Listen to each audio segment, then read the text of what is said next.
த Lord. பிரியமானவர்களே, கர்த்தர் நம்மை பாதுகாக்கிறவர். அவர் நமக்கு எப்படி பாதுகாப்பாக இருக்கிறார் என்று சங்கீதம் 91:2 பார்க்கும்போது, நான் கர்த்தரை நோக்கி, நீர் என் அடைக்கலம், என் கோட்டை, என் தேவன், நான் நம்பி இருக்கிறவர் என்று சொல்லுவேன்.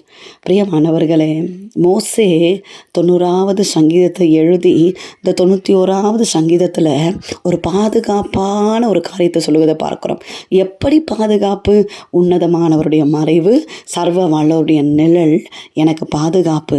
அது மாத்திரமல்ல, அவர் எனக்கு அடைக்கலம், அவர் எனக்கு கோட்டை, என் தேவன் அவர்தான், நான் நம்பி இருக்கிறவர் அவர்தான் அப்படின்னு சொல்லி தைரியமாய் சொல்லுகிறதை பார்க்கிறோம். பிரியமானவர்களே, நம்மை பாதுகாக்கிற ஒரு அடைக்கலம் உண்டு.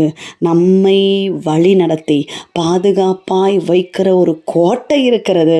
அவர்தான் நம்முடைய ஆண்டவராகிய இயேசு கிறிஸ்து. அந்த மறைவுக்குள்ளாக வரும்போது, அந்த நிழலுக்குள்ளாக வரும்போது நமக்கு நிச்சயம் பாதுகாப்பு உண்டு.